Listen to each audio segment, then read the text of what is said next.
Yo, co-host, yo, there's Raphael, yo, yo, there's Leslie, yo,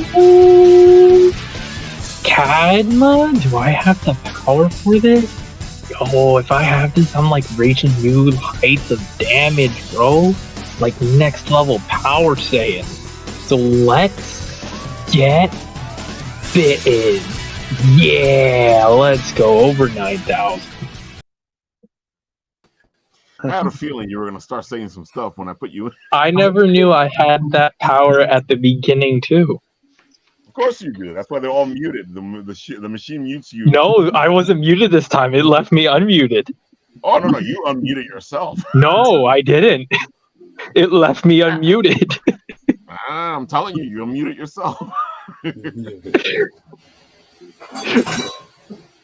Ooh, somebody lost a plate there. All right, folks, it is time for Apple Bites. We are talking with Elizabeth Rekab. I said it right during the freaking thing. Rekab? Rekab. Did I say it like that on the thing? I think I said it right on the thing, on the promotion. You might have. You might have. Okay. I don't know. And of course, it's good enough. Right. And of course, our friend Mikhail Supreme, Mr. Night and Day himself. Hello, everyone. Thank you for joining us. And of course, we have our not ready for primetime players, or I guess they're too ready, Nat and Jordan. Jordan coming back from his hiatus in Georgia. Yep. And speaking of the reason why I was in Georgia, in the chat there's a certain person. Oh, Mystic Despair. Hello. Greetings. Yes. Congratulations. And, Georgia was pretty good. They got some good food down there. I got to see her. You got a new fish. I bought her a bunch of gifts while I was there. It's a really nice fish.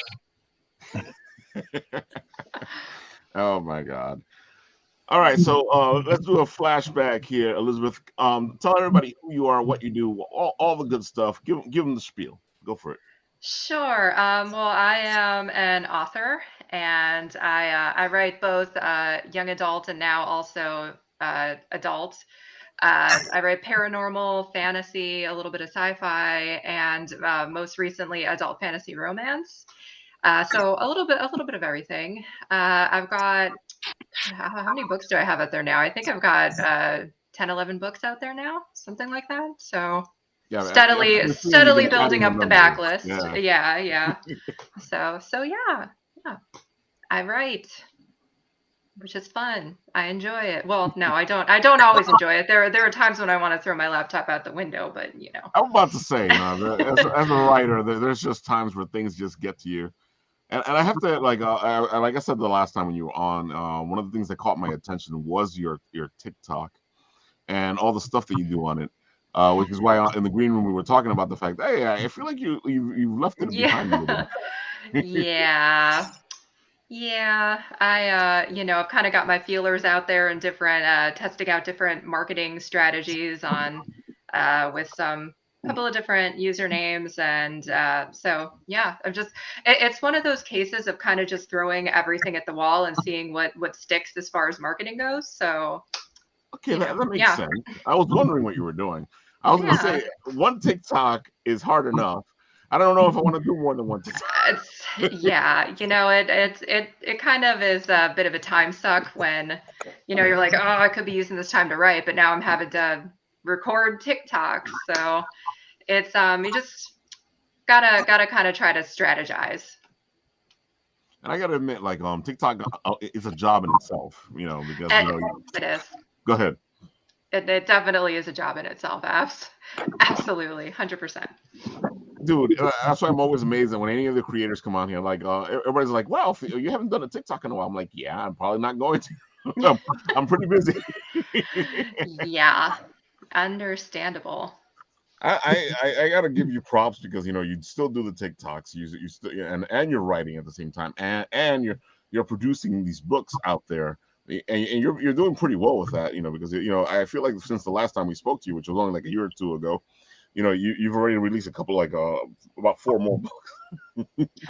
Yeah. There's been gosh, when did we do the podcast the last time? I don't even my memory is terrible. Oh So my God, let's it's see. it's been a minute. So there's been at It's least been 3 books that have come out exactly. since then. I know the Yeah. book that was about to come out was one of your supernatural books. Oh my God, which one was it? Might have been maybe the 3rd book in my Everhaven series, maybe. I Might think have so. It's been a while. been some book with words and characters and stuff. How do you keep yourself busy? One of the things that as writers have an issue with is being as productive as you are, because getting stuff done as a writer, besides the fact that we tend to procrastinate, uh, it's always Yeah. amazing to me. How do you get yourself to get to where you need to go?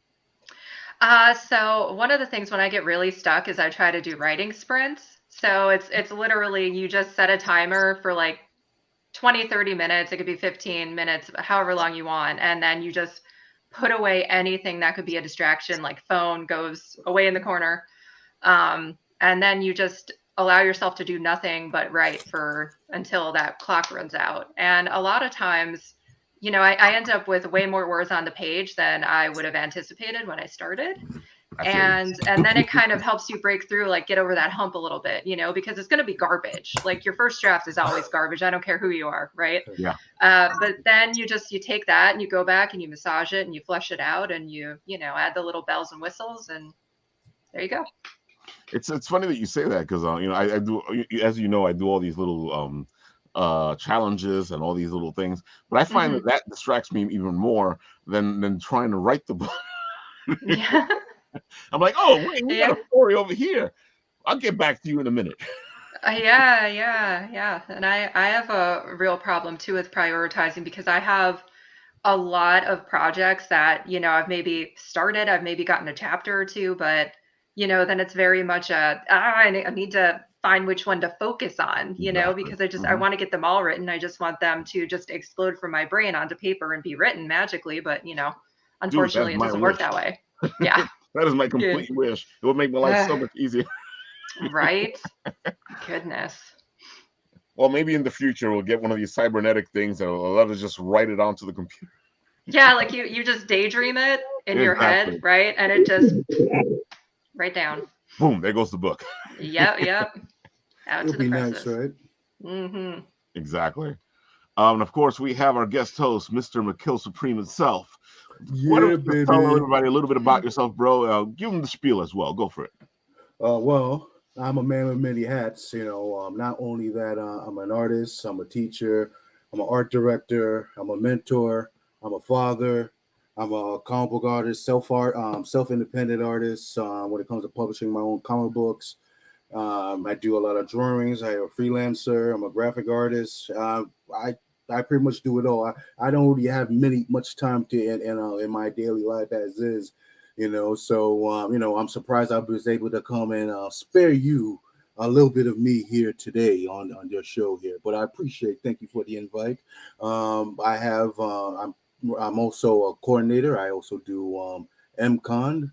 Anime Fest, MCon at the East Meadow Public Library. It's a small, largest growing convention we have at the East Meadow Public Library. And I also do my own self-publishing, like I mentioned before, with Just Blaze, Legend of the Firing Fist. And I do also dioramas, crafts, arts, things of that nature. I'm surprised I'm still breathing. Dude, it's amazing all the things that you do, and one of the reasons I like having you on is because I feel like libraries are stepping up. They're becoming more of a community center than they have ever been, and I feel like that's the way they're becoming they're coming into the new age and doing things that doesn't leave them back in the old age. Oh yeah, we're more than just books. So we bring the culture and the pop culture and everything else to the library, whatnot. we bring in many and oodles of programming for everyone to enjoy and things like that. And I was just very appreciative that I would say 13 years ago in 2011 that the library gave me the privilege to create such a great event called MCon, which has been thriving all this time. Even during the pandemic, we did digital, virtual versions of the conventions, and then we finally had our first in-person event in 2022. So and that was a great success. Not bad for the first time. A lot of people came through. A lot of many faces, old faces, new faces. It was great, and we're going to be doing it again this year and around April 22nd and the 23rd this year, and we're going to do it again. We're just going to try to blow it up more. It's going to be like another stepping stone to restart the convention. But I think from word of mouth and everybody else who do enjoy the programs that we offer at the library, they're going to definitely come through and keep coming in, and new generations will come in and enjoy it much well. We're going to go and keep doing it till we can't do it anymore. I gotta ask you both because it's funny because the books are getting a renaissance now. Yeah. Bookstores are coming back. Barnes and Nobles is actually having a comeback itself. Why do you guys think that is? As somebody who writes books, writes comics, both ways. Starting with you, Elizabeth, what do you think there's this renaissance in books again? I that's a good question. I just kind of feel like it's never really completely gone away. It's always been, there's always going to be an interest in the written word and, getting lost in the pages of something, getting lost in a fantasy world. And so, yeah, I think, I know there have been some instances of, like some Barnes and Nobles closing Exactly. and things of that nature. And it's definitely happened, but yeah, and as much as I probably hate to say this, but I think that social media is also playing a big part, because I know a lot of people like TikTok and book talk, but book talk has actually really, it's helped launch my latest book, Hmm. and it's helped propel a lot of it's helped ignite kind of a little bit more passion in and getting into books and sharing books and talking about books. So it definitely hasn't hurt the book community. So I agree with yeah. you, like especially with TikTok and book talk. I think it's had a good influence on the renaissance of books again. I feel like it was already going up, and then book talk just gave it a bigger boost. Exactly. Thank you. Thank you for putting into words so simply what I took like 5,000 years to say. Yes. Don't worry about it. As a writer, I already know that what's going on is like, okay, let's put everything I together, let's just figure it out. I keep talking in circles until I eventually, get to the point I want to be at. So I do the same anyway. thing. So Yeah. So Elizabeth, so educate me on this, because I'm a old school dog in this game, stuff like that. So what is this book talk? Can you give me a little more intel on that? Ooh, good question. Yeah, so book talk is it's kind of a particular, I guess you could say a particular branch of TikTok where, everybody kind of uses the hashtag book talk, and it's there. You'll have a bunch of authors on there. There are tons of authors all over TikTok. Yeah. There are tons of readers, reader accounts with massive followings, and one of those reader accounts recommends a book, and literally authors have been propelled to #1 in the Amazon store just because of book talk. Hmm. So it's definitely a pretty big deal. Yeah. I'm gonna have to look into that. See, maybe we could expand the branching of our book discussions at the library. We could probably get a TikTok account for the library, and maybe have like a little book Yeah. talk blurbs out there to promote. So I'll I definitely look think into that that. Thank you. that would be awesome, I think. Yeah. Absolutely. We have many authors that come by and whatnot that shows they meet the authors, and we even did, even during the pandemic or even prior, we did like Zoom where if the author lived too far off you will have them zoomed in, and then people at least get there be able to talk to them and question about certain things that's going on in their books, and then what the meaning of the stories, and talk about their characters and whatnot. But for instance, I was reading a little bit of your background, Elizabeth, and I see like you do like a lot of the horror, younger stories and Yep. whatnot. Are you familiar with Ray Hebler? With Are you familiar with that author? Marie Keebler, was that the name? No, Say it. Leanna. Excuse me, Leanna Ruler. Oh, Yeah, yeah, yeah. she does like a lot of programs at our library. Oh, It okay. sounds like she does a lot of young adult and talk about She's like a pretty lot good. of Yeah. a lot more steampunkish Okay. and dark Oh, tales, things like cool. that. If you know, you should connect with her or Yeah. not. You should connect Yeah, with her. absolutely. But to I like a answer little your steampunk yeah. too. There you go. Leanne Yeah. Huber. Yeah. Yes. Thank you. Thank you. Ah, Thank okay, you. Leanne Huber. There. I She's can see it she now. actually Deanna she actually Huber. just Yes. released a book about Huber. ghosts and Yes. whatnot. Yeah. I'm all about Yes. ghost Yes. books. And she does a lot of Mm-hmm. she does a lot of workshops and talks about like different like histories and in the U.S. About different ghost sightings in areas, things like that. So she's pretty cool. We normally used to have her Ooh. at a few events that we do here at the library and whatnot. But I'm going to answer your question. I find that when it comes to books, that books mainly, I find people still have a taste for having something in their hands. They like to have something physical. Now, I've been to like a couple conventions and I saw a lot of people promoting like digital books. Now I'm gonna go back to comic books because I do a lot of comic books or whatnot. So they'll show me things where they have like more like a digital platform for like comic books where you could just actually be able to be interactive and have little animations and nice little graphics, whatnot. And it seems nice and it looks great, but I don't hear much about that, going on to exploit. I don't see much of that happening.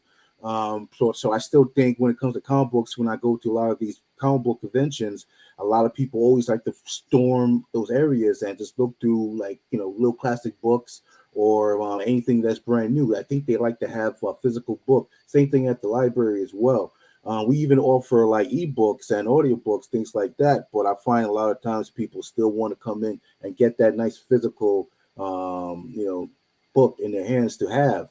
And then, there's just the touch and the feel, as you mentioned, getting lost in the words, as you put it. I think that's what brings people back, and what also keeps the library still in business, even though we do advance and have those options to have if you want to like download books onto your tablet and things like that and read it. But I think that books will never leave. Only thing that's kind of killing it now when it comes to it is a lot of the writing lately has been lacking, especially when it comes to like the Marvel and DC. I'm not gonna go too much into details, but I'm sure a lot of people have heard the stories has been lacking lately, and a lot of people's like Batman's always gonna be the number one seller when it comes to it, but a lot of other ones that has been not as good when it comes to writing, and even the artwork has been also been downgraded much greatly. So that's kind of killing it. But a lot of independent artists and writers out there has been killing it in the game. For instance, like I think it was that guy July. He does like that thing on YouTube where he actually did his own campaign on his book, and he made like what was it, like $3 million Damn. on his campaign or whatnot. Whoa. So yeah. So Wow. he started off as a YouTuber and was talking about how much that as they put in like a lot of books nowadays are kind of like woke a little bit, and a lot of people was not finding it was to their liking. So he shows off like a new character that doesn't have all those kind of like premises when it comes to like having like an agenda to it, just like more of a classic, just action packed comic book that people always want to go to without having a message behind it all. Even though you have to, I'll be honest with you, and I'm sorry, I like to talk, so I apologize for this. But even in the classics, and I don't know why people don't even bring this up much, but even in the classics, a lot of the comic books in Marvel and DC always had like some kind of like a agenda or message, especially like with Tony Stark with his alcoholism, and a lot of the other characters had like drug issues and also personal issues as well. And they did show that, and to get people more interested into the story and get more personal with them.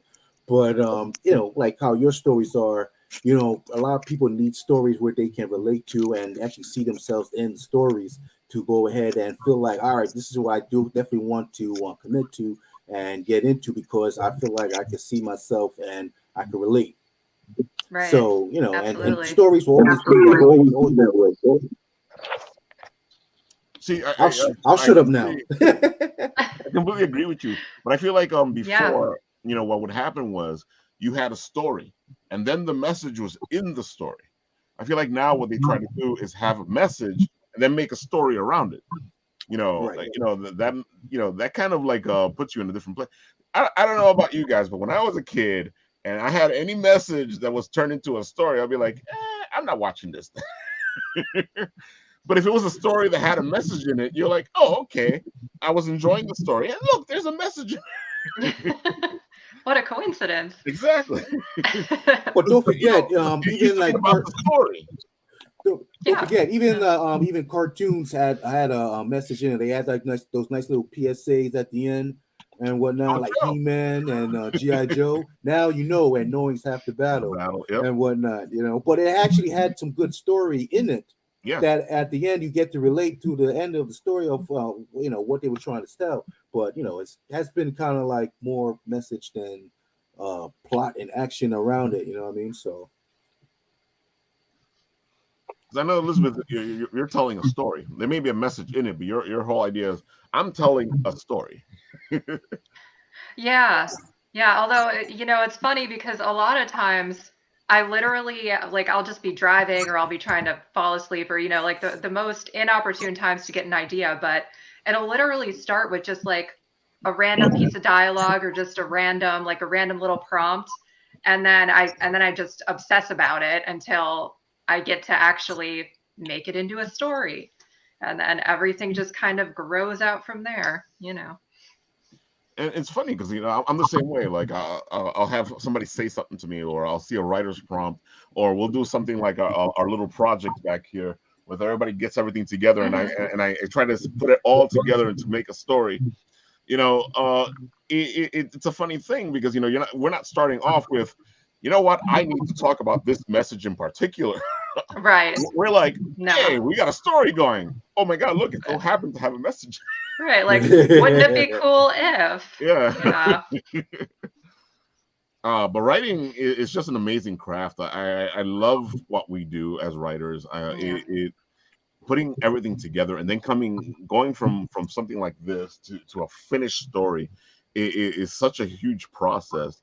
And that's why I always try to get people on to talk about the fact that there's this crafting that's happened. There's this thing that happens because sometimes people think that writing is just writing.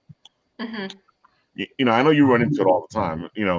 And then either that or they make it into this mythical quest that they can never ascertain. And you're like, no, everybody can write, bro. The whole thing is trying to figure out how you're gonna write.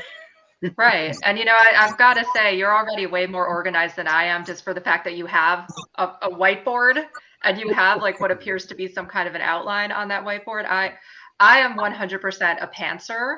So it just kind of goes where it goes. And maybe when I'm about halfway done, then I'll get some kind of an outline going. Just a little late in the game to be outlining, but I go both ways, so I can feel you because there's times where I'll write whatever comes into my head, and then we'll figure out what happens later on. Yeah. And then there's times where it all starts to boop, boop, boop, boop. Yep. Yep. The character's got to kind of tell you where they want to go, right? All the time, man. Those TikToks, those are some of the ones I enjoy the most, is when they have those authors, writers going, and the character said this, and people go, that's not what really happens. I'm like, yeah, it really it totally is what happens. Yeah, they sit there, they have a whole conversation with you, And there's times where they know where they're going and you don't know anything that's going on, and they'll tell you, no, that's not what's going to happen. Yep. Yep. Um, Exactly. Do you ever like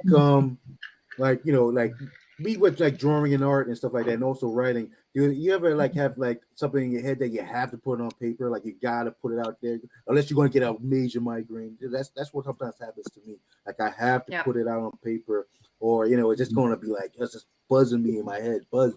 Yeah. You Yep. know. Yep. Hmm. We also have like a LI writers group that meets once a month at the library. They just people who like to write. They meet together once a month, and they be able to like discuss and show off their artwork, get expertise, get exchange criticisms and whatnot, and and talk about publishing, things like that.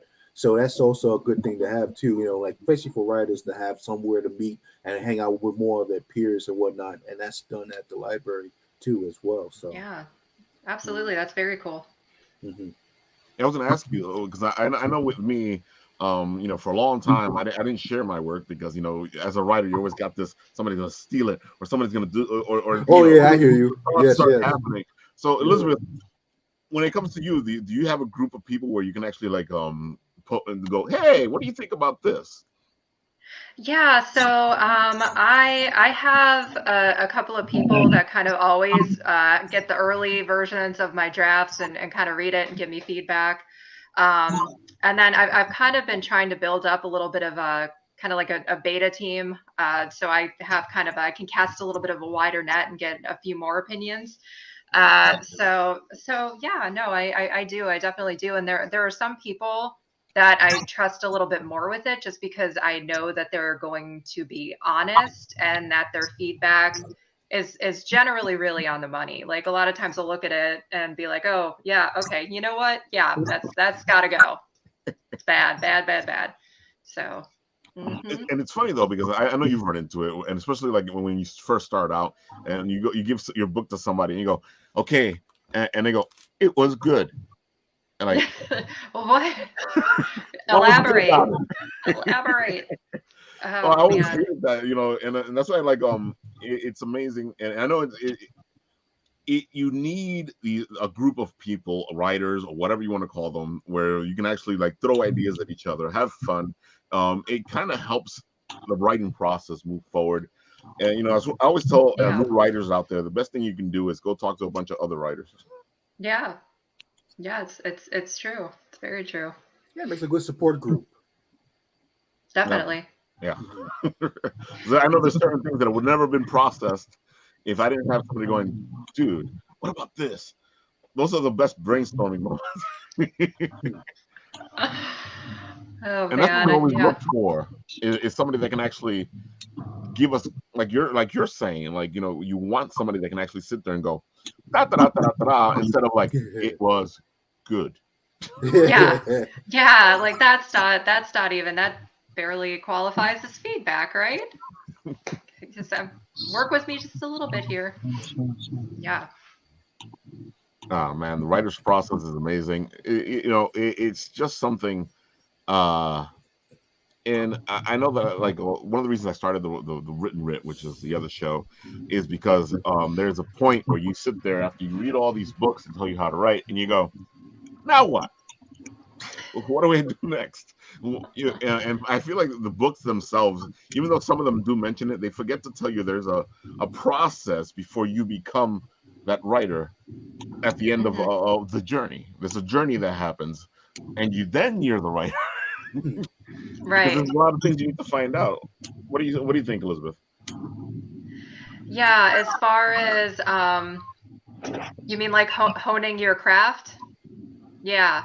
It's funny because I feel like we kind of all start the same way as writers, and that's like when I was a kid and I was reading like Christopher Pike, I was writing books exactly like Christopher Pike. Yeah.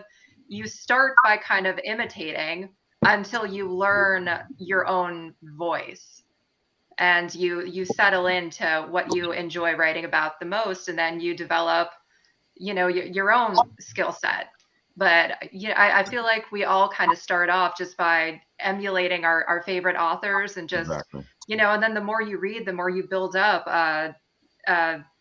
Kind of you just expand your knowledge of different genres, of different ways to write dialogue, different.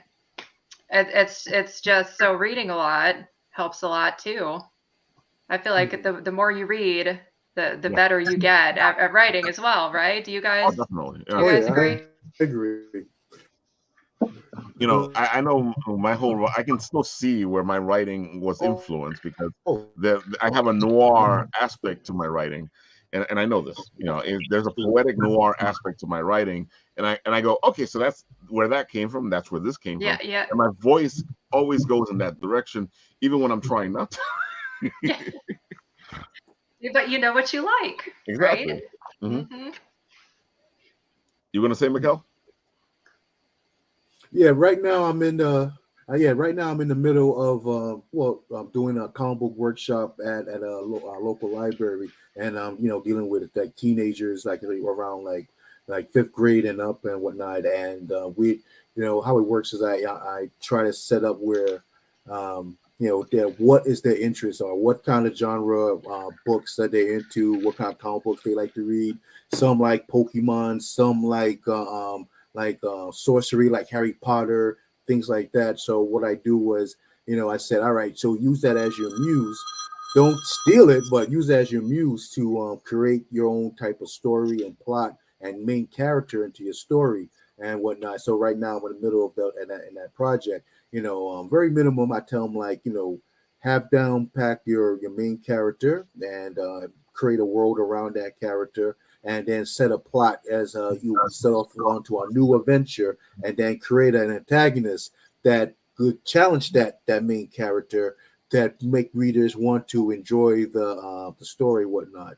And so I say that not only that it's just all drawing, it's also writing. You need to do. You need to write down notes about what from A to Z, how you want the story to flow from panel to panel, and do your research. If you're doing like a Harry Potter story, do your research. Talk, look at how the world universe is. What kind of powers, or basically what kind of person you want to have in this persona. Obviously, you don't want to give this person a Brooklyn accent. He's in Harry Potter, and or hey yo, what's up? No, you want to Hey, I'm Harry Potter. How's it going? you know what I mean? And then there's another student. He's like into Pokemon, so he's creating like a world that's kind of like it, whatnot. He has like little animal characters, and I have a girl who created. I don't know where she get this from. She wants to have like all these potatoes be alive, and this girl I farming like that. them, and there's a madman who looked like a broccoli trying to get the potatoes for whatever reason. And I'm like, that's awesome, cool, That is awesome. I love that. you know what I mean? So yeah, so it's going very well and whatnot, and it's all. And I tell them that the 50% of it, or probably a little more, is all about research, And then same thing as you were saying, like you read. Now is when it comes to the art style. If you do drawing and you have a favorite author or artist, I should say, from any books or mangas, look into them and not trying to say mimic it, but take little dips, dabs out of it to try to make it your own, but make it a concoction to still fuse it with your own style. And Right. that way you can feel more comfortable moving forward, and then eventually you'll come up with your own style when it comes to that. So right now we're in the middle of that, and then down the line, we're going to. Oh, you all right, man? Sound like he fell. All right, thumbs up. All right, good. So so at down the line, we're going to have a nice little art show where they be able to show off their artwork to their parents and Nice. friends. Have a little cheese and crackers and some boxed apple juice, whatnot, whatever the case may be. You know what I mean? So then they have something more, something accomplished where they explain their stories, and I did this like a few times at a few other libraries. My most popular one was back in Hempstead, back in the early 2000s, which went very very well, and that was actually through a grant, Chase Morgan grant, believe it or not, and it was very successful. And I still do like drawing workshops pretty much almost everywhere around locally here, where I meet a lot of teenagers that follow me on Instagram, telling me about their updates of their stories, their artwork, things like that. So it's been a blessing, and it all started at the East Middle Public Library where I started, where I had my own anime club, and and teenagers who come out to the library and just hang out with me, and we just talk about different stories and read mangas and comic books, and sometimes watch a little bit of anime. They used to call me back at the days. They used to call me the Pied Piper because I was the only one that bring kids in on a Wednesday night, like pretty much like 30 heads deep into the library on a Wednesday. That's pretty much uncanny to have somebody, have so many teenagers at the library at a weird day during the week, like so. And a lot of them come back all the time for, especially during MCon, and they tell me about what they're getting into. Some of them travel to Tokyo, some of them try and get into doctoring, and some going to college and getting their degrees and stuff like that. And I feel so proud. I feel like a nice uncle Yeah. to them all. You know what I mean? So it's a Aw. blessing to experience all that all. You know what I mean? To talk to these Yeah. teenagers and trying to make their artwork or talents blossom, or even within soul character within themselves, to have the confidence to go out and feel something, that I belong, and I have many peers that just like me. Oh, that is so cool. Yes. Completely, and it's a good way to get that process in early, because Yeah.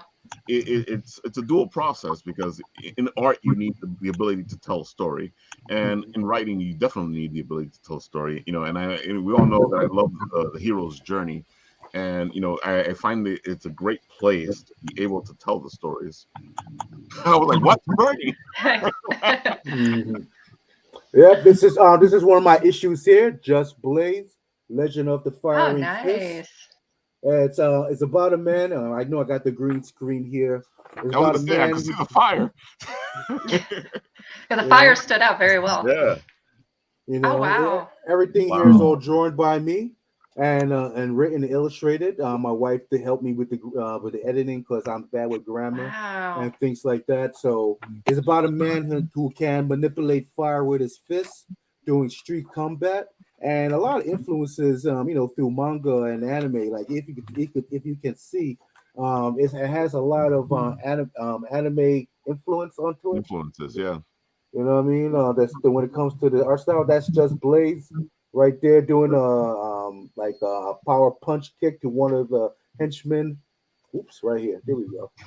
He like punching them out, whatnot, Yeah. and I try to it's upside down, and I try to give it like more like a video game street fighter type feel, It like you has see. that feel to it, yeah. You know what I mean? Yeah. And so I did everything myself, and Wow. Yeah, man, I wish I could draw like that. If I ever did a comic, mine would be like, like the stick figure kind. oh, That would be about the best I could do. you see, that's So the that's thing. that's That's the very thing. impressive. During my drawing workshops, like especially with the comic book workshops, I try to work best with whatever art skills they have. I mean, I always tell them, like as long as you have a good story to tell, the artwork is secondary, whatnot, because they just want to know what's the next story, the next step into the story. I mean, look at Yeah. like Yeah. stories like Adventure Time. Adventure Time, you Hmm. want to see how popular that is, even though the character designs is so simplex. Yeah. A lot of squares and circles when it comes down to it. You know what I mean? Yeah, that's true. And then there's the web comic, the what is it? Side Night and Happiness. Yeah. Is Yes, that yeah, Yeah. And those are all like the little stick figure Exactly. people, right? yes, But Yeah, but just it's yes. colored it's in. funny. Yeah. Yeah. Yeah, so that's why I try to encourage them. They're like, "Oh, I don't have I don't got good drawing skills and stuff like that. I just do stick figures." I'm like, "That's fine," and I'll show them like different ways of doing the stick figures instead of like just having a stick. Why not have a square for the body and a circle, and then give it very expressional facial features so the reader can understand where the character's in, and then and they have all those like stick figure boxing type video games you see online and stuff like that. Yeah. It looks Yeah. cool. It looks cool, even though it's just stick figures. So I mean, so I try to encourage that and to elevate their art skills into that, and then just worry more about the story when it comes to it. Yeah, that makes a lot of sense. And as writers, I know that me and Elizabeth sometimes have to go with the stick figures to figure out how something's gonna happen, and because we need to see it sometimes to work it out. Oh, so you do storyboarding for your stories? You do storyboarding? Do both of Storyboarding, you do storyboarding when it comes to it, or you just write it out? Elizabeth, like you, Yeah, for me, I'm more of a pantser, so mine just kind of it evolves on its own. So I don't really, my latest book though, it was my first attempt at doing like epic high fantasy.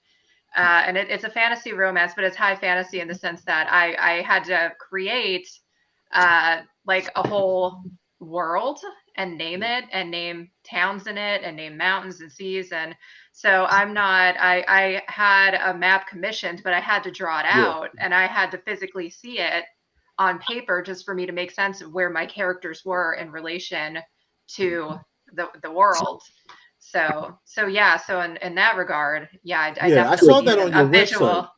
Yeah, I saw that on your website. You had maps of your world that your characters are involved in. It's funny. I see sometimes like certain cartoons. I'm not gonna throw no names, or even like Lord of the Rings, and where they would like say, all right, we're gonna venture off to this part of the land to go visit these dwarves, and then next thing you know, by foot they're like there in 5 minutes. When you think to yourself, wait a minute.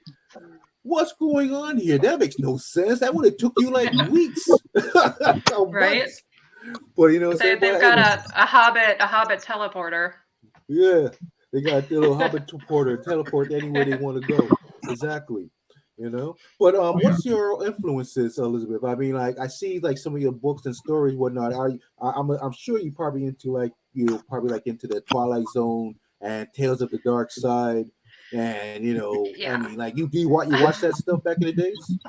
Oh yeah, well, my very first kind of intro to books was R.L. Stein, Goosebumps, and Christopher Pike, and my wife too. My wife, yeah. So that's why I kind of started off writing very much more the paranormal ghost stories of the young adult variety. And I loved it. I loved doing it. And it was only recently that I started, branching out into more of the kind of the adult high fantasy. And I had been reluctant to do it because I never kind of thought that I could, because I didn't think, well, this isn't my wheelhouse. I have no business writing this, but I started writing and this just kind of came out like it came out onto paper. It somehow all came together and I ended up enjoying writing it a lot more than I thought I would. And I mean, I have a very wide variety of likes as far as genres that I read and genres that even just TV shows I watch. I watch a lot of high fantasy and then I watch a lot of horror stuff too. So I'm very glad that I stepped outside my comfort zone a little bit, because I would have never discovered that, hey, I can actually write high fantasy, kind of. I mean, I think some people agree with that statement. Maybe not everybody. You can't please everybody. So true about that. But it's interesting though, because you already had the interest there. So as writers, you already know that because I've always like the whole concept is you write what you know.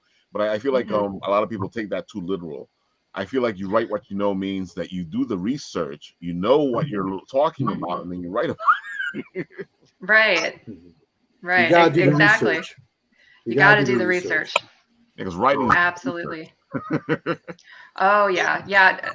Nobody wants to see like my Google search history. Let me tell you, like we're probably all on an FBI watch list at this point with the things we've had to Google for research, right? You gotta do what you gotta do. Yeah, I was looking at some kind of killing somebody recently, and it was one of the characters was doing something in the book, and I'm like sitting there going, if somebody ever like takes this computer and starts to look through the history, they're gonna be like, this guy was a mass murderer. Yeah, that's my first book that I released, Everhaven, one of my very first Google searches for it was literally how long does it take for a body to start decomposing? Like that was the first. And I'm like, legitimately I needed to know that for the story. So you gotta do what you gotta do, right? Exactly. Did you think it was a huge leap from what you usually do to doing this fantasy book that you're doing now, or because it feels to me like there was already some kind of aspect of fantasy in your earlier books? Yeah, there was definitely an aspect of fantasy, but they kind of just not the high fantasy. Like they all took place in either uh, like an actual city that we know, Okay. or a city, within a kind of modern day that we at least can somewhat know and connect with. So this was kind of the first time I actually came up with a whole, you know, land that doesn't exist in our world. So yeah, that was definitely a stretch for me, but I'm glad I did it. Glad I did it. Yeah. So now I have a few things to write about. I feel like it also opens your horizons, because now you have other directions you can actually go in, and you can go in because you've already done it. Right. Right, exactly. And I've got 4 books planned for this particular series. I still have some more young adult titles that I want to get out there as well. So, I'm just trying to keep myself as laser focused as I can, which isn't always Well, the easiest thing, but you probably already know that you already have this. What's the buzzword? Well, what's this book about? That you're teasing us with here. Let everybody know this beautiful book that you're working on, because I love the title. yeah, it's Rose Red is the title, and I know that there's a Stephen King based television show called Rose Red, but I kind of just worked for my book because it's a very loose retelling of Red Riding Hood. And the main character's name is Rose, and she is a witch living in the woods with her grandmother when this wolf shifting bounty hunter comes and with the intent of taking her to his castle to deliver her for bounty, and then adventures happen and feelings happen and traveling through this crazy land happen. Yeah, so it's kind of a mix of, there's romance, there's kind of, I also drew inspiration from things like Princess Bride a little bit, and You already got me. obviously, So. oh yeah, I in my head I was very much thinking of, ROUSs and Fire Swamp and and all that. And I wanted it to kind of feel epic like that, like you're traveling through this land in this enchanted forest, and yeah, so it was a lot of fun to write, a lot more fun than I thought I would have when I first started it, because I was so afraid to start it. Oh, dude, that sounds amazing. And who doesn't like a nice retelling of our certain fairy tales that we've been through? Student, that's just something that people like. Alternate universe, multiverse. We're all there for it. Yeah. All there. Yes. Is there a grandma in the story? Ooh. Yes, Yes. there is a grandma in the story. My main character is she's living in the woods with her grandmother in the very beginning. Yeah, yeah. Wow. Let's not talk about what happens to grandma though. Spoilers. I'm about to say Spoilers. a little foreshadowing here. Nah, Little foreshadowing. I mean, it happens early enough in the story that it's not necessarily a big spoiler, but yeah, no. We shall not talk about it. Say word. So now you got to read the book to find out what happens, folks. You've been teased. Go read the book. Dun dun dun. So now that you've done Rose Red, right? And I know that now the bug has to be there of more fantasy besides the Rose Red story. Do you feel like there's another story brewing already in your head, going, why don't we try this? Yeah. So this in particular is going to be 4 books to this Scythia Chronicles series, and each book is going to kind of focus on another fairy tale retelling. So book 2 is going to be kind of like Sleeping Beauty and Snow White. Ooh. Book 3 is going to kind of combine The Little Mermaid and Hook. So yeah. So I've very much I've got again, I'm a pantser, so I only have kind of these vague amorphous blobs of ideas in my head. But but I'm excited to start on them and see what develops. I've already started writing book 2. Sounds awesome. I'm a little bit into it. I'm, maybe like 2 chapters in, but it's getting there. It'll get there. Now, it's all these characters, or I should say, all the books all your books you write, are they set in this? I'm guessing it's not set all in the same universe, right? They probably. Yeah, no, they're definitely all different universes. Yeah, for all of mine, unless they're in the same series, they're all kind of different. Yeah, they're not like a cohesive like one book, Okay. like the Stephen King route where one book relates to another in that series, another in that series, and well, hey, maybe someday I'll do that. Now you've piqued my interest. Yeah, exactly. It's a good way Well, to what go. about the Yeah. Rose Red? You talking about with Sleeping Beauty and Captain Hook and Oh, those all connected. what Yeah. would they be Yeah. all connected in the same universe? And then maybe at the end of the day, you'll have another book where they all join forces like the Avengers. Ooh. Yeah, so within the series, they definitely will connect. There's going to be an overarching plot in that series, and you'll see characters that pop up from one book to the other. And actually, funny you should mention the Avengers. So my book 4, I actually very much planned for them to all come together, like the There you go. high fantasy Avengers. So yeah. Let me ask you one more Yeah. question. Out of all the books that you created, even including the Rose Red and future books that you're doing, if Netflix came to you and say we want to make a series, which one would you want? As I said, you only could pick one. Oh, that is such a tough question. That's a tough question. Yeah. 4 seasons, 8 episodes each. The only reason why, so Rose Red, the series isn't finished yet. So in that regard, I would have to say Everhaven, my Reaper trilogy, just because it is a fully complete trilogy. So there would be a lot of material to work with, and there's no guessing as to what happens. We won't get the George R.R. Martin where the show surpasses the words the right out books. my mouth. So yeah, I would probably go with the Reaper trilogy then. There you go. Nice. Yeah, Hey, give me a little spiel on it. I was trying to read through it a little bit. Can you give me a little spiel on the Reaper trilogy? Yeah. I was reading it on your website. Go ahead. So that one is very much it's this girl that lives in this super creepy town that she can't leave, and everybody in her town worships this deity called the Provider. So it's very much kind of this cultish town. Everything is very Stepford in it, but of course there's evil stuff happening beneath the surface. And our main character, she can also speak to the dead. So that is the other aspect of her entire personality in the book, because people are like, oh, this weird girl that talks to the dead. And she's also trying to solve the mystery of what is really going on in this town and what this mysterious provider actually is.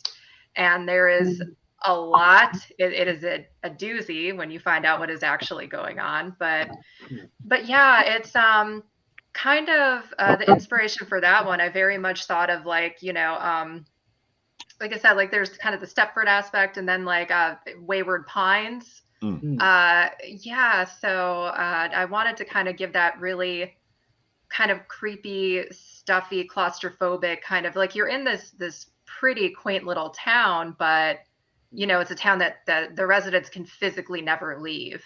So yeah, it's funny you said that, because when I was reading that, I felt like trying to picture that world that character's in. I don't know why Silent Hill was in my mind. You know what I mean? Like I could hear the siren. Everybody got to run before see the black ash that's falling from the sky. Yeah. Everybody's confined. They're trapped there and stuff like that. So I don't know. It came like a Silent Hill vibe onto it. Yeah. I mean, not the sequel. That's the first movie. Yeah. Silent Hill did that very well. Yeah. Always love that nice foggy Silent Hill feeling. Yeah. Oh, creepy as heck. Oh yeah, big time. Oh man, so you're doing pretty good, kid, because you got yourself like a bunch of different places. Your books, as much as you want to say that maybe they're similar to each other, they're not really similar to each other. Doesn't look It looks like you no. keep trying to push yourself. Yeah. Yeah, there's a little bit of everything. I would say the paranormal aspects in general are kind of my kind of where I was writing the most.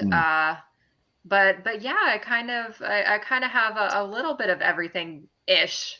I've got a little sci-fi, I've got a lot of paranormal, and now the high fantasy. So yeah. Yeah, I do have a challenge for you, Elizabeth. How Uh-oh. about Uh-oh. how about you do a slice of life book now? Ooh. Slice of life, Oh. just every day, just good, cheerful day, sunny day and whatnot. Oh Friends man, going so to the lake. you mean so I can't actually put my characters through hell? Yeah. Wow, So, what am I gonna do with myself? Oh my just goodness. simple teenage drama. Mom and dad is always on them, and they're like, "Oh, I want to Oh drag." man. Little I challenge for you.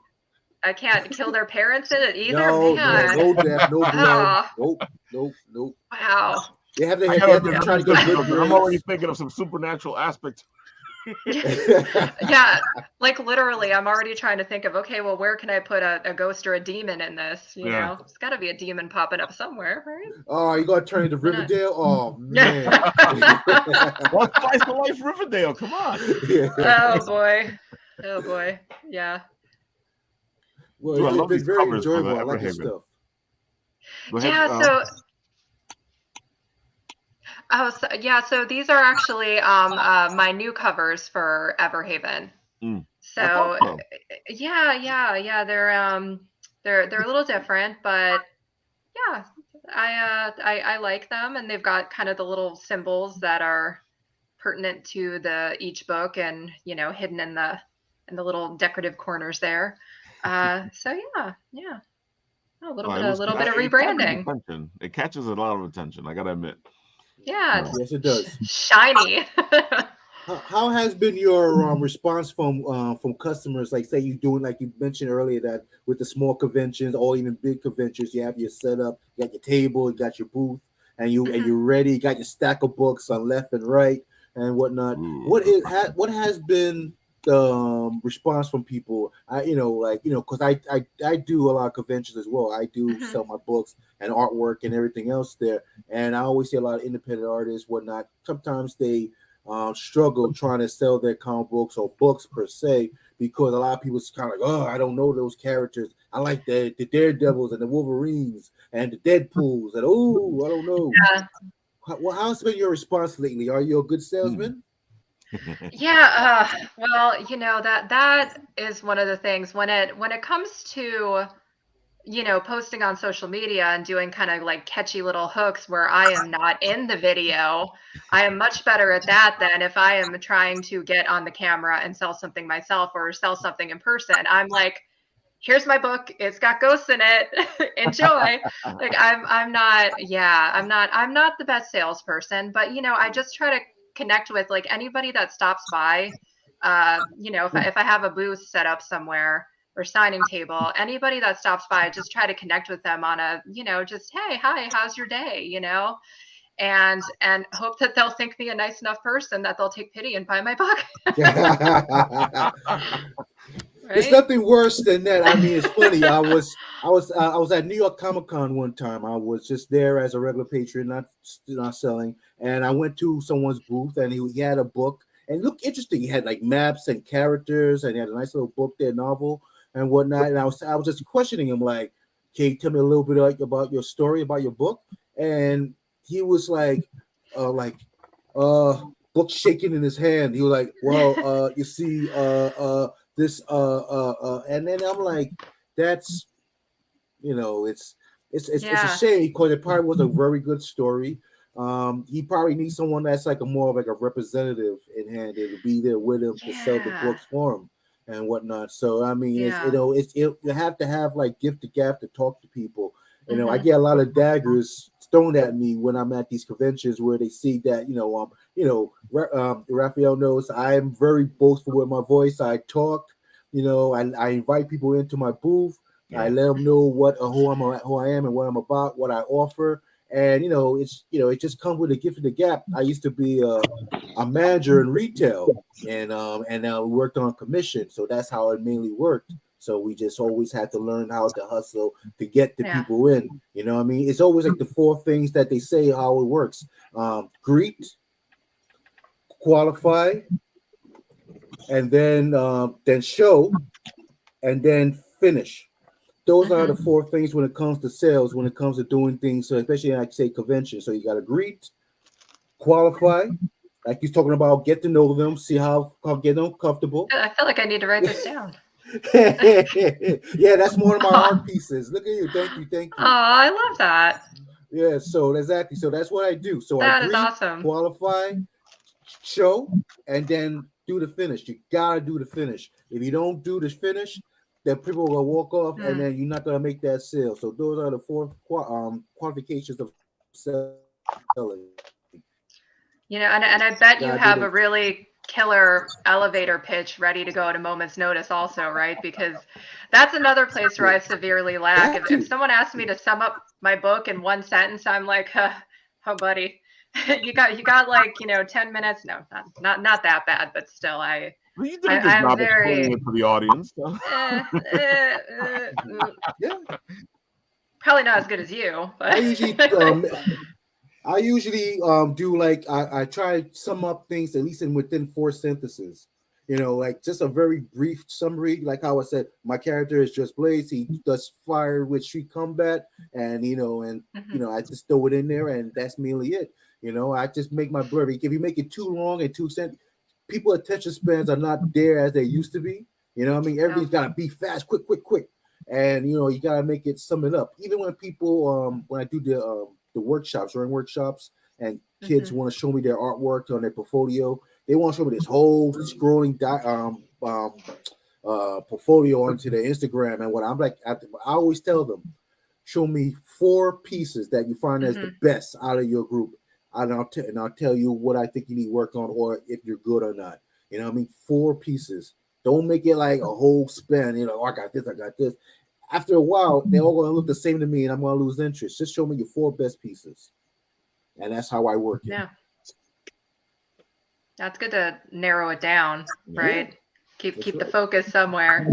Well, I probably need to work on that. It's funny. I learned that on the floor itself, where I did the same thing. I used to go out to the conventions like New York Comic Con and talk to artists that's in the field, and I want to show my whole book or portfolio. And this one guy, I'm not gonna name any names, but he did the art designs for Street Fighter, for the video games and comic books and whatnot. And he that's what he told me. He says, I don't want to see your whole book, but show me 4. I think he said 6 good pieces out of your portfolio book. I'm not gonna look through your whole book. Show me 6. If it was a long line anyway, show me best of your 6, and I'll tell you what you need to work on and things like that. And he definitely threw it at me. So but I don't take things seriously. I don't ever take things to heart. I take everything in for what it's worth and whatnot. And I listen, and I try to improve always. You always gotta learn and do better every day when it comes to these things. But I'm sure you're gonna be very successful with this. I'm sure you already are. I'm talking to the legendary right here, right? I'm talking to legends. That's right. Oh man, you guys are too kind. Oh, stop it. Oh no, man, your books are fantastic. We love your premises. Those covers look great. It looks like you actually care about what's being put on your cover, because I've seen some people go throw whatever on the cover and go, okay, look, it's a cover. Yeah, I very much well, and the cover is the first thing that people see, right? It's what prompts them to click, or if they're at a bookstore, to pick it up and open it. So it's so important to have a good on genre cover. Yeah, look at these covers, man. Look at they're beautiful. Yeah, that's clean. That's clean, man. Yeah. I wish I could take credit for the art in these, but these are all done by our artists with much more talent than I. So yeah, and I've been lucky to get some really great artists who kind of took, like I would kind of give them, here's what I want, here's the genre that I'm writing, here's a couple of symbols I would like for you to include, and they just kind of run with it, and they come up with amazing stuff. I'm always impressed by art and artists, and because again, very much not good at that. So Like I said, though, massive kudos to you for your comics, because they look yeah. amazing. Oh, I appreciate it. Thank you very much. I'm working on one right now. It's called The Vile Chronicles, and it's about a galactic princess where her entire race got eradicated by a galactic tyrant called King Scythe, and she basically almost like making a deal with the devil, basically going into this alternate universe where she is trying to get her great grandfather's sword, where he vanquished evil with. So right now Oh. she's in this new dimension world where she's gonna be meeting all sorts of characters, where she's gonna try to go in depth in this world to find this sword, and then she runs into a girl, a girl where she's like basically supposed to be who the reader supposed to be relating to. You know what I mean? Like see the world through her eyes. She's a normal girl, and she gets thrown into this dimension by chance, and she doesn't know how she got there. So this galactic princess, her name Rainy Rubius, she's going to be protecting her while she's on accompanying her on this adventure to get this sword and whatnot. But there is very like deep dark depths people in behind scenes that's looking to stab her in the back to actually get this sword and also vanquish her, because a lot of them are pissed off that her great grandfather did them dirty as well. So so Like a lot of drama and intrigue. And yes, generational anger, yes. Exactly. yeah. That sounds really cool. And then there's also a love interest who also turned evil in there as well.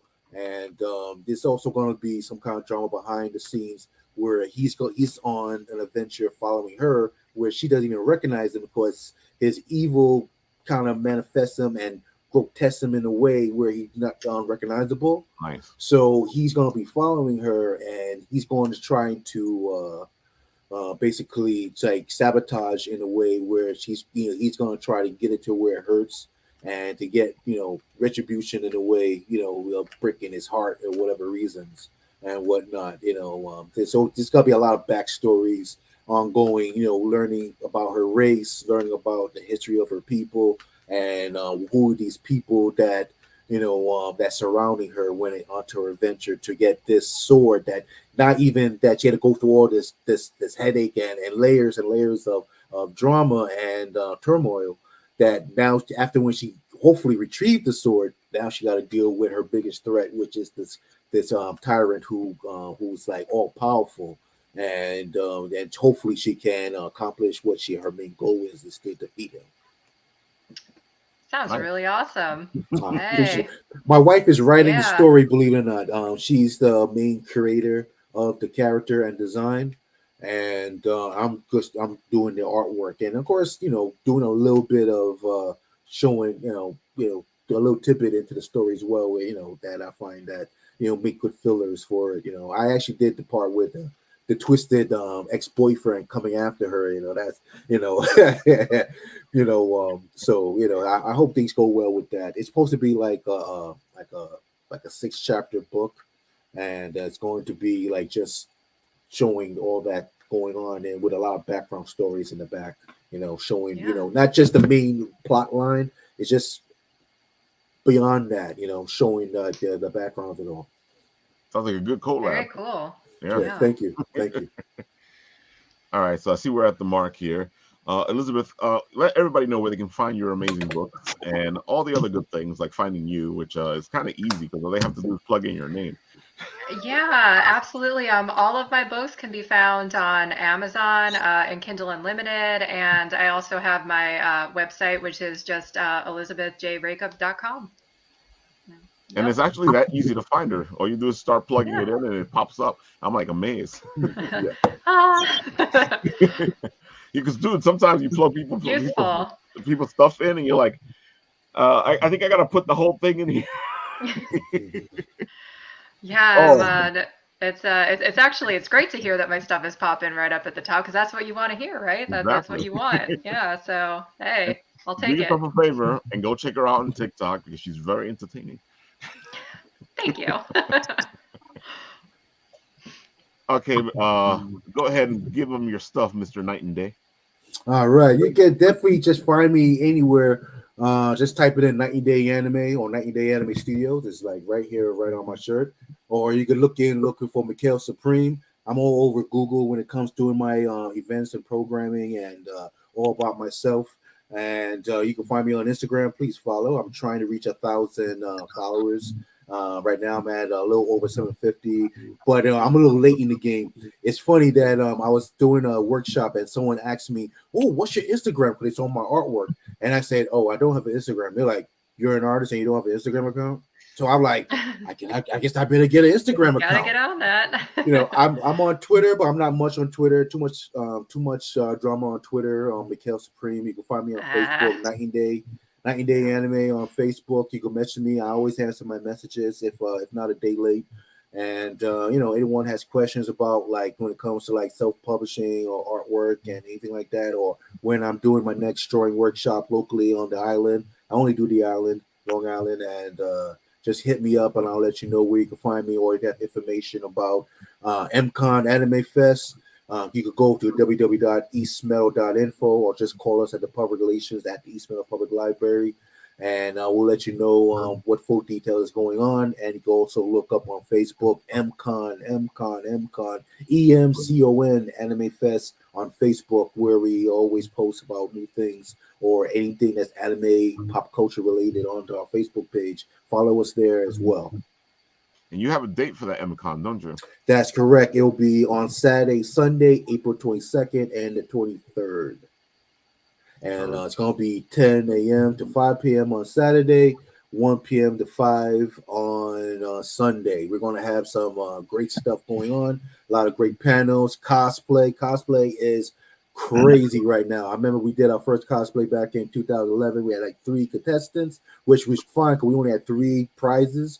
Now we got like, now we got like over like 50 to 60 people. I mean, it takes up the whole day on Sunday just to finish the cosplay contest, believe it or not. Nice. And we have artist alley, we got panels, we have workshops. It's just a beautiful thing, and believe it or not, and Mark Torres from AK from the Radio told me to always say this, it's all free.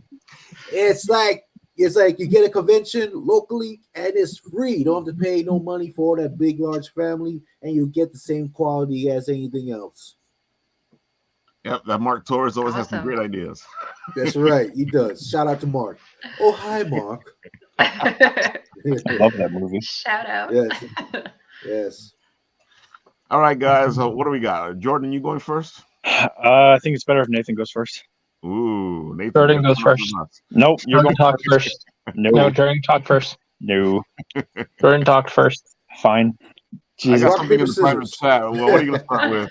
All right. Starting with Grandma Chainsaw? Yeah. All right, here we go. Hold on. You were asking about the grandma and her story. I think I know what happened to her.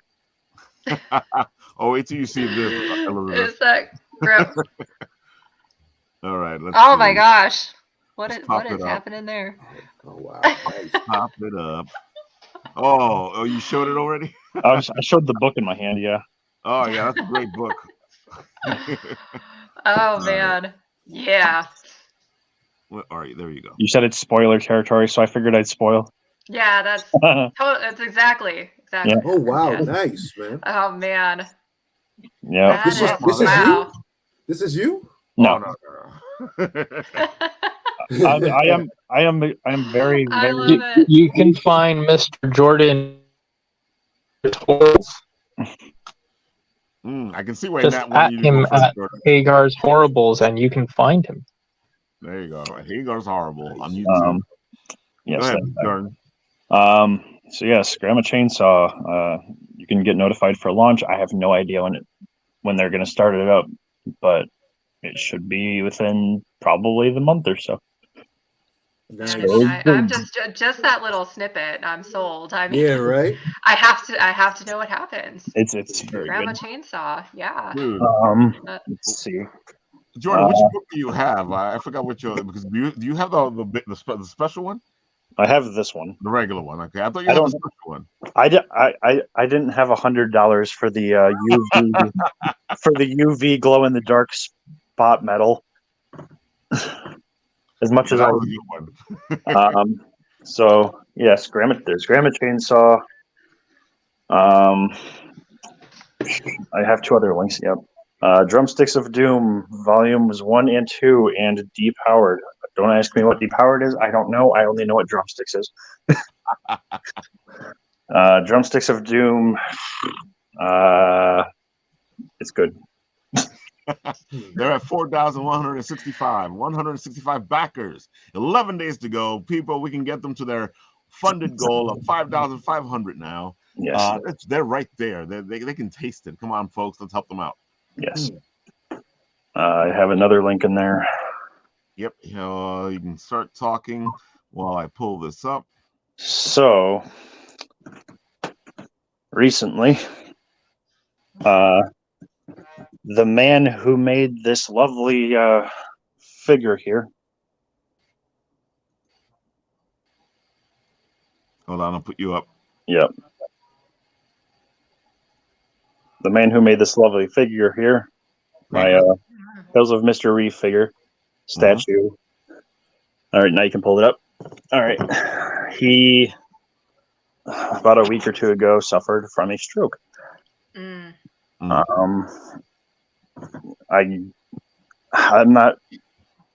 I don't have the whole story memorized, but I guess half his body is no longer able to be used, but he still wants to try to continue doing his comic covers and all that stuff. So amazing.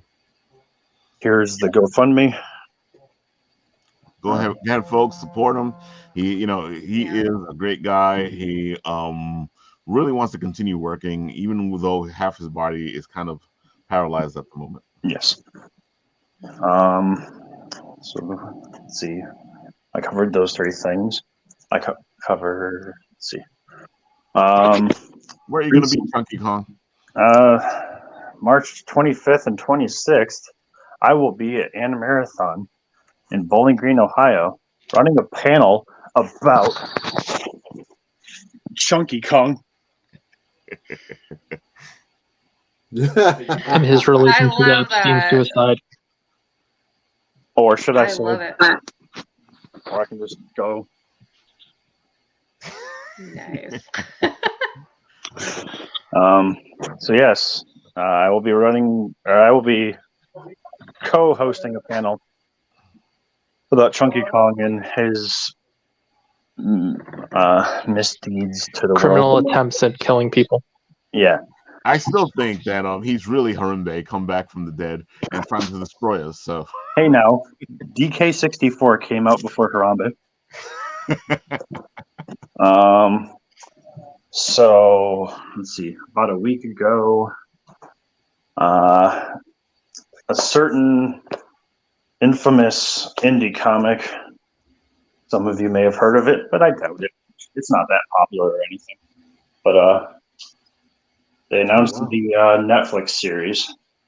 Yep. Nice. Are you talking about the one that's Nice. currently trending on the Izzyverse and his top 10 list? Exactly. So yeah, Netflix series coming. Once I actually start reading it, I'll. And so, outside of all that, so as well, The fried beans. we didn't really get to talk about it that much at the beginning because we talked about it more so in the back. I was gone for 2.5 weeks. Where was I? Georgia. Why? My girlfriend. So The fried beans. Don't forget the fried beans.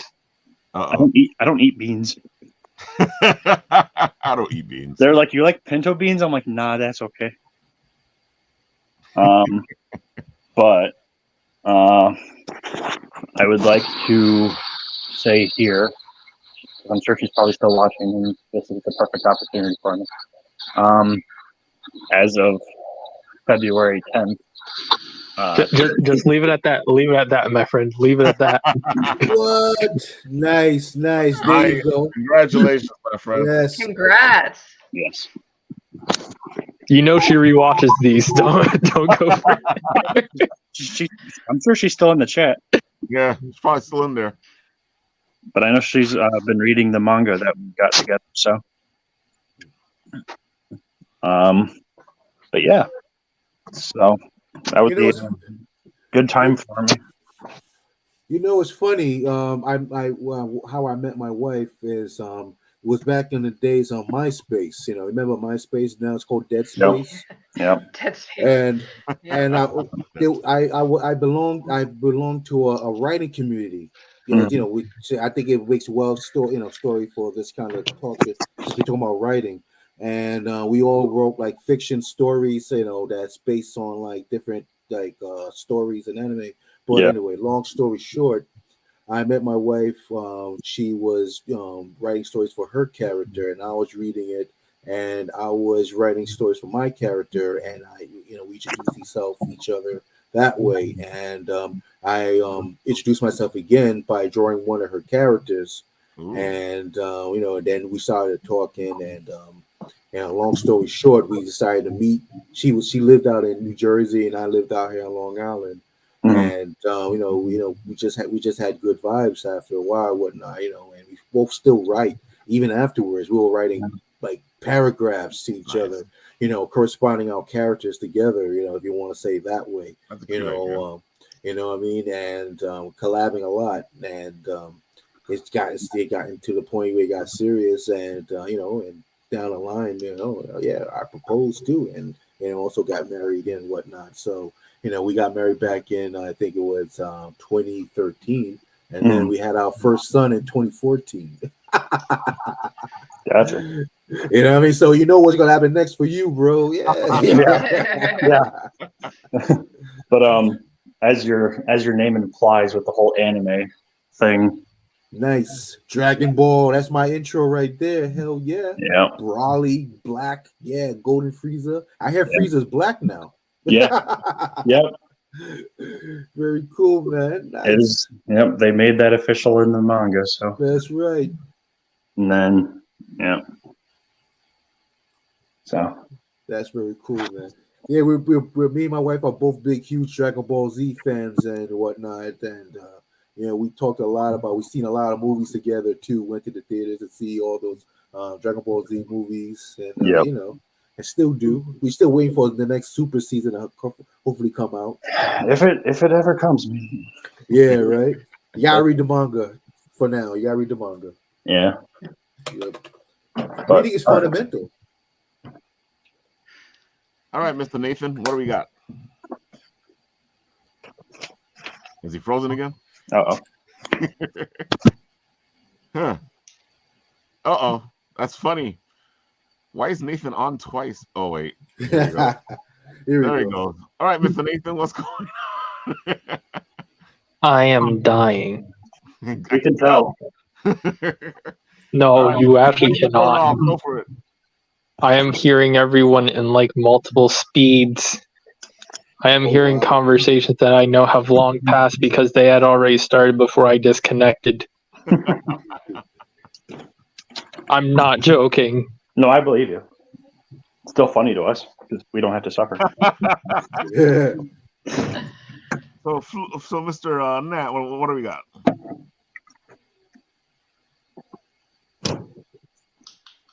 Did we lose him again? I think we lost him. I think he wasn't joking about that lag, maybe. I don't think so. Yeah, he's been lagging this whole time. Well, at least until he comes back. Of course, we need to show off our pal Kat, who is doing her hairology Kickstarter, and she still needs a little help to get to her funding goal of 18,000. She's at 11,422, 344 backers. Damn, that's a lot of backers. 10 days to go, folks. We can get her to 18,000. We still got more than enough time to get this beautiful book together with many artists and writers getting together to create this thing. Yes, it's just really beautiful, amazing. Yeah. Look at that. Look at those covers. Mm. Aw. Dude, yeah, they've done a great job getting this together. There goes that exclusive pin that everybody gets if you help fund this thing. Isn't the hair monster cute? Aw. I love him. Exactly.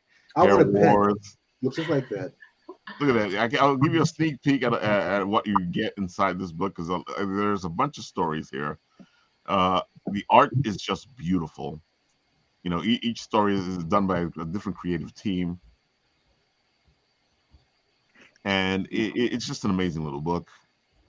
Go support it. They need your help right now to get to the 18,000. Come on, folks. We got this. Yeah. Is Nat back? I don't know. I think Nat's still gone. So I'll continue to my next one. I think he's lost in that next dimension. You know, sometimes when you deal with comic books, you really got to be careful with the multiverse. Nah, he's just having daydreams about Destiny 2 tomorrow. Here we go. Bro, I don't even play. Oh, there he goes. There He's you back. that brought you back. Wow, nice. As soon as I bring up Destiny, you're right. I only follow Lord Daddy. That's all I do. Well, Lord Daddy and Mylan. if you guys like Kung Fu and cowboys, of course, Cynthia Rothrock is working on a new film where she wants to put this out, and they have already funded. They are at $254,495. They were at $89,000 to fund, but they are way past that now. But when you're making a movie, you need as much money as you can get. So go help out Cynthia and Black Creek. It's just an amazing little film, and who doesn't like Kung Fu and cowboys? So, Mr. Nat, what do you got to say? Is he gone again? Oh no. Destiny. Oh, Is that like? Yeah, I was just about to say. Is that like Beetlejuice? You just say Destiny 3 times. Apparently. I'm sure. Man, we're going back to D1 days. What? There we go. There you go. Yes. It worked twice. Is he gone again? Oh no. Damn it. Maybe, I don't know. Okay, Nathan, what do you got for us? Can you even understand a word I'm saying? We Yes. can hear you. Just keep going. Hello? Yep, you're good. Go. I don't think you can hear us. I'm good. Yes, Yeah. you're good. Go. I'm good. Floof schmallow, follow, like, yes. Okay. Very good. The amazing Floosh Mallow, as you can see on the screen, she's an incredible artist, does beautiful work. Of course, she's worked with our friend Bitsy Tandem on these beautiful pins they put together with Genshin and Pokemon. And of course, you can see them right here. They came out really beautiful. They should be hitting people's houses now because that Kickstarter is putting things together now. But go check out Floosh Mallow. She does amazing work. She's an incredible artist. And I think we're done now. Yep, we are. Poor Nat is stuck over there in limbo in the multiverse. Quick, get Doctor Strange. All right, Elizabeth, thank you for coming. You're always welcome to show up. You know, we love how you geek out with us, how you talk writing with us. It's great having you. Thanks for having me. I have a blast. So happy to come back anytime. All right, that's what I like to hear. And Elizabeth, it was nice meeting you. Hopefully, if you're in New York or anything like that, please get in contact with me. I'd love to have you come at the library, maybe do like a meet the author type things. Just let me know. Yeah, Come absolutely. hit me up. Raphael has my contact information on. Like you say, just go ahead and look at Night and Day Anime and just mention me through my social media. I'd love to have you come through and do something. Yeah, absolutely. That would be awesome. And it was great meeting you too. This was a fun chat tonight, guys. We cover so much ground today. I am so happy. All right. Unlike my other show where I just talk and things happen and all of a sudden it ends, it doesn't happen here. Usually what happens is this. Oh, that's the wrong button. Vic. Good. Thank you. We will be back next Monday. Man, Jordan, how are you talking to me beyond the veil? Follow them. That's the first one. Are you gonna get the Quicksilver, Jordan? You have like 30 minutes to do so before the new drop. Yeah, I know. Probably taking care. Yeah, you gotta get your last pre-order in before like that Oh, I last did. hour strikes. I did it. Excellent. Oh yeah, very good. I'm still sad we're not getting fish. Yeah. Me too. Fish should have been a compliment, but Yeah. it's not. Yeah, folks.